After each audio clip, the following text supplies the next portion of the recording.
I am here, as ever, with my friend Adam from Plugged In. Hello, Adam. Hello, Andy. How are you? I'm not doing too bad. I feel like, do you know that quote out of The Lord of the Rings? You got Bilbo Baggins. How do you feel? And, well, like butter scraped across too much bread. That's a little bit Oh how I'm man, feeling. Just it's such lots a to do. great image, great metaphor. Yep. Isn't it just? Sometimes it feels like you've missed a toaster on the concrete instead, but, it's that Yeah, sort of an idea. I understand. I understand. It's all good. Right, Plugged In exists to do what, sir, really briefly, for people who haven't heard this before? Yeah. We exist to help you and your family navigate popular culture and technology. And we really focus on that in two broad ways. Philosophically speaking, we want to give you content information so that you know what to expect if you want to watch a movie, a particular TV show, play a video game, some of the popular music of the day. We review YouTube channels, books. Um, we want to help you have that advanced look so that you don't end up with content you don't want yourself or your kids exposed to, or just, the unexpected face palm moment that as parents we have where you're like in the middle of a movie and you think, what on earth are we doing here? And how do I get out of this? So that's the first thing. The second thing is we are obviously coming from a Christian perspective. We're a part of Focus on the Family in Colorado Springs. And our desire as you interact with our content over time is that hopefully you'll see how we are, I hope, engaging with popular culture from a Christian perspective and get a bigger logical worldview. Um, Not lesson per se, but maybe illustration. Which is what we like about Plugged In. It gives us a little bit of information. And I'm one of those people that I like to be informed, and I like to inform people where I can and say, look, you just need to know what's really going on, make your own Yep. decisions. Now, Yep. with that in mind, how are you helping to make us decisions stuff first? Where are we going first? Well, let's talk about a couple movies that are out this week. One of them begins in your neck of the woods, across the pond. Paddington in Peru. Have you seen either of the previous Paddington movies? I like them a lot. I like them a lot. I'll even go a step farther. I think they're one of the very best franchises for kids out there. Apart from sometimes a little bit of peril, if you have really, really sensitive kids or really, really young kids, that may be something to watch out for. But this is the third movie. Paddington, of course, has been adopted by the Brown family in England. And he has found out that his beloved Aunt Lucy, who is also a bear, has gone missing in the jungles of deepest, darkest Peru. And so he is going to find her. And the Browns, who are having their own sort of family squabbles and issues, decide we are going to help Paddington find his aunt. And so they all traipse off to Peru. And it's almost like a madcap, comedic, anthropomorphized Raiders of the Lost Ark. Like there are all sorts of things where, oh, if Indiana Jones was here, he would do this, but he's not. Paddington is here. And so Paddington's much more polite than Indiana Jones. But it becomes apparent that Aunt Lucy was on the trail potentially toward the lost city of El Dorado, which allegedly has a lot of gold.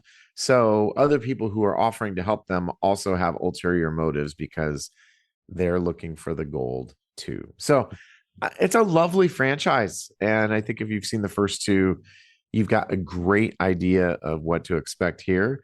And yeah, lovely movie, really fun movie this weekend. I remember there was a scene in Boss Baby where they have Mousetrap going on, and the characters are like, we should get out of here, but I really want to know how it turns out. And it was very skillfully written. But I think of Paddington Bear, and I think of the bathroom scene, Yeah. and you know where it's going to go, right? You know that it's going Yeah. to go, and they're probably going to, destroy the world. But somehow, with this cartoon character, they leave you on the edge of your seats, but still surprised, which is, Yeah. I think, the beauty of storytelling well.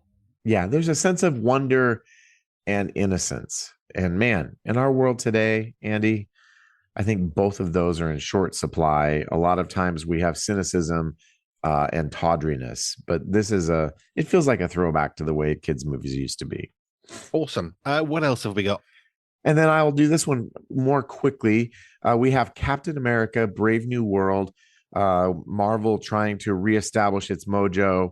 I don't think this movie really quite gets the job done. Uh, Captain America is now Sam Wilson, who of course was the Falcon and has now taken on the mantle of Captain America, but he still has those cool Falcon wings. So he has been tapped by President Thaddeus Ross to sort of relaunch the Avengers Initiative, and perhaps tapped by Marvel to relaunch the Avengers Initiative and relaunch the money making initiative. And then the super soldier serum comes back into play. And I won't spoil it other than to say President Ross has an encounter with something that turns him into a red version of the Hulk. If you've seen the trailers, you have seen that. That's not a big spoiler warning. And madness and violence ensues, as does some profanity. I would say the movie is not as bad as some of the rumors beforehand. I read a lot of movie rumor sites, and man, the pre-publicity press on this thing was bad, bad, bad. I would also say it's not a great movie. Of all the movies Marvel's done in the last 10 years, this is one of them. So solid PG-13. The US rating, mostly, I think there's a fair bit of profanity. That's what you're going to want to watch out for here. So there you go. Captain America, Brave New World sort of felt like Captain America. We've seen this world before. Fab. The review for that, as with everything, of course, you can get it at Yes. pluggedin.com. Yep. Right. What else have we got then, sir? We have a number of things sort of in play. There is an animated superhero show on Amazon Prime called The Invincibles. Have you heard of this show? Are you familiar with it? I think of the film really, with The Incredibles, but that's where my brain goes. But anyway. Right. Yeah, it very, very, very superficially might look a little bit like it, but is actually nothing like it at all. This is a deeply cynical, content laden takedown of the superhero genre. So you sort of take everything you know about superheroes and deconstruct it into something naughtier, naughtier, meaner, and more cynical. It's the anti-Paddington. And so there's a new season of that out. We have reviewed it with shows that we have seen before. A lot of times, if they continue, we will go back and pick up an episode or two each new season. And we've done that with the new season of The Invincibles. And the thing is, because it's animated, I think we still have this bias toward thinking of animation as something for kids. And you'll need about 30 seconds watching the show to realize that it's full of harsh profanity, really graphic violence.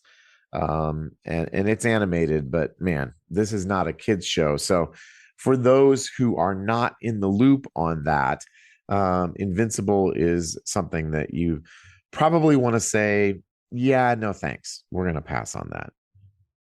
It is interesting, isn't it?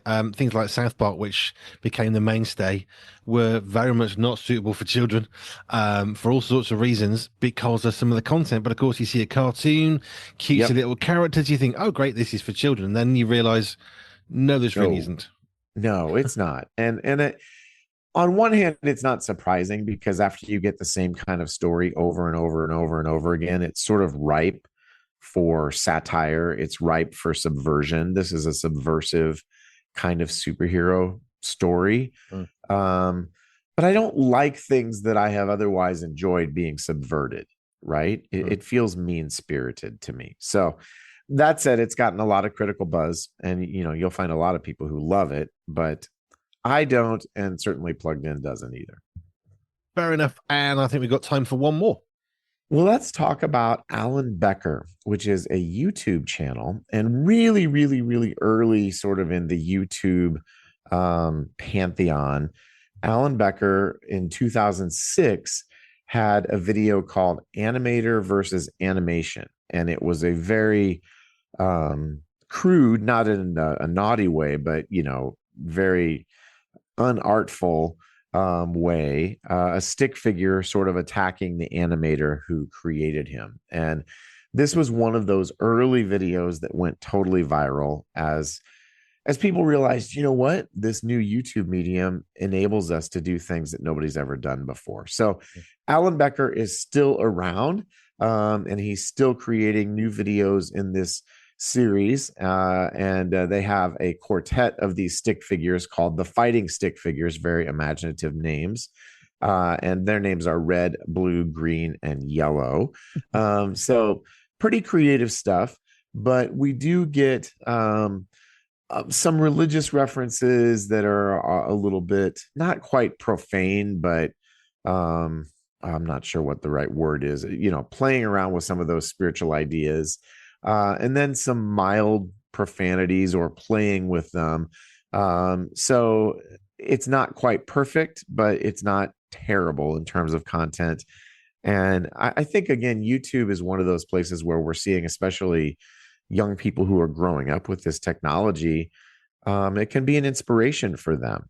And this is something where we've seen this particular artist evolve over almost 20 years now. And he was there kind of right at the beginning of this medium. And so I think it's an interesting case study in what you can do and where this one person has come and the creative things he continues to do. Cool. As ever, pluggedin.com, and you've got the podcast, which I can never quite remember the name of. Yep, it's thepluggedinshow.com. Yes, I'm not going to try and say what I keep wanting to say as, but you say it better. Yep. I don't know, I miss out a word every time or add an extra one, so it's fine. It's okay. Thank you. And if not, pluggedin.com. Adam, thank you. And we're back to next week for more on this feature that I'm now calling the Week in Review, which I quite like. I like it. And we shall review the week again next week. Absolutely. Thank you, Adam. You bet. Thanks, Andy. Did you know Pure 24/7 Radio has a shop? Well, we do. You can buy merchandise while supporting the work that we do here. Simply head over to www.pure247radio.org/shop. That's www.pure247radio.org/shop.